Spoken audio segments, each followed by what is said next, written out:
In the 16th century, you and your buddies are going around, riding your horses, fighting wherever and whoever. In fact, you could say that is how you earn your living, practically going from one battleground to the other battleground. In fact, you could even say that you are born on one. A soldier for hire, mercenary, poet, and sometimes philosopher. And the armor you wore, quite splendid. A beauty, some would say. And the idea to use an appendage instead of a missing arm and use it effectively during your military service is something you can only see in a fairy tale or a cartoon. Hell, it was even widely accepted that there are wizards and witches around you everywhere, so you can never be too sure.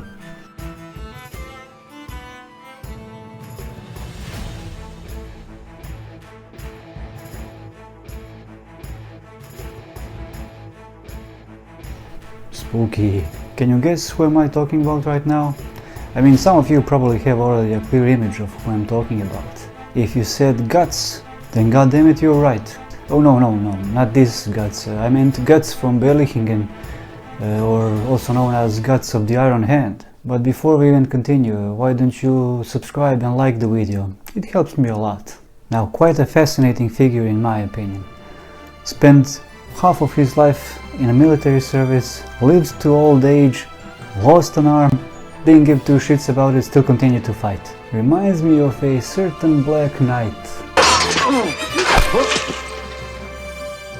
Now stand aside, worthy adversary. 'Tis but a scratch. But anyway, let's talk about our boy Götz. Born in 4080 in a noble family of Berlichingen and died in 1562 of old age in his very own castle. My man here had his very own castle. He bought it somewhere in 1570. Now I'll keep this as brief as possible.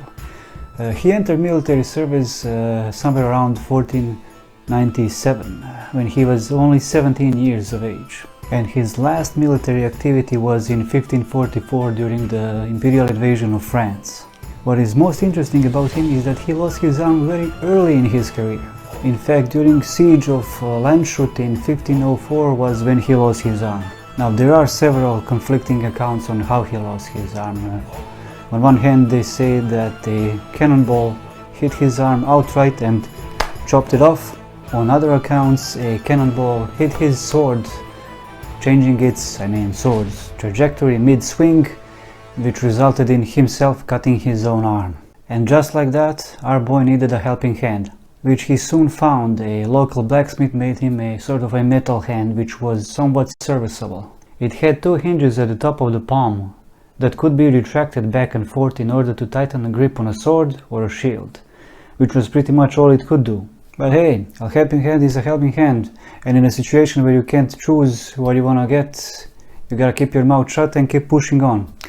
And that's just what he did. Now for the next several years, decades in fact, he decided that it was in his best interest to become a professional asshole. Now he and his merry group of soldiers went from one raid to the other, mainly raiding nobles he didn't like or merchants from towns he didn't particularly like. He was in fact such a pain in the ass that Emperor Maximilian put not just one but several imperial bans on him. Now in case you didn't know, once an imperial ban is placed upon you, all of your possessions are no longer yours. You lose those rights immediately. In fact, you are legally considered dead. And that's not all. Anyone, and I do mean anyone, from street beggar to an innkeeper or a regular farmer, could rob you on sight, injure you however he liked, or even kill you without any serious consequences. And that's not all. After all of that, you were also excommunicated, and anyone who is willing to help you in any way, shape or form would suffer the same fate. And our guy here had that placed on him several times. What a legend. He was quite a handful. Now somewhere between these activities he decided that it was time to upgrade his system. He went from Iron Hand 1.0 to Iron Hand 2.0. The guy was practically into the latest technology. What I'm trying to say is he switched his arm. Now unlike the first arm, the second one had a joint on each knuckle, meaning that it would have a much firmer grip on things. So he would essentially use the other arm to tighten the grip on whatever he was holding, be it a sword, a shield, reins of a horse, or even a quill. and the hand had a certain spring mechanism inside of it that locked the fingers in a certain position. Now you can see why they call him Götz of the Iron Hand. He was practically a prototype of a modern vision of a cyborg, although more mechanical than a cybernetic, but you get the idea, right? After that he fought for several more years, decades, until 1544, when he retired and went back to his castle, where he remained peacefully until he died. Now that he was retired, he was an old hand at the art of war.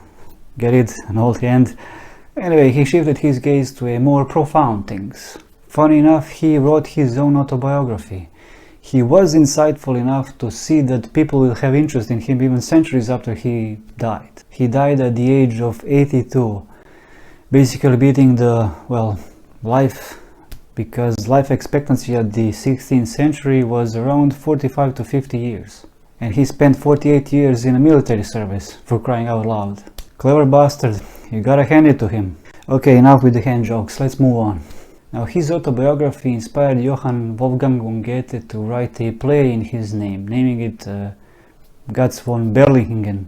He did use some artistic liberty when writing, making him some sort of a tragic hero who dies young, disguising his right arm and having to shake people with his left hand as it was somewhat improper or whatnot. Anyway, what's interesting about this whole play and why everyone remembers it is for a single line that apparently Götz said so himself when he was under a siege. Now, I'm no expert in German, so forgive me if I butcher it in any way, shape or form, but here goes. Aber sag ihm, kann mich im Arsch lecken. Truly a language of poetry. It somehow just rolls off your tongue, don't you agree? And people say it's crude or harsh. Nonsense, I say. Which would roughly translate into English as such: tell him he can kiss my ass. Yeah, he was quite a poet. Knew his way around the words and rhymes. Now, some of you manga readers out there, some of you might be thinking, wow, Götz is eerily similar to Götz from Berserk. Does that mean that Miura used him as a reference? Berserk being a manga by a famous author and artist, Kentaro Miura, beloved by many. Now, I'm sorry to disappoint you, but Miura stated so himself that he had no prior knowledge of our one-handed knight when he made his. So this is just an example of a funny coincidence. Anyway, that's it for today. I hope you liked it. I hope you liked the video. Hope you subscribed. And I'll be seeing you next time. See ya.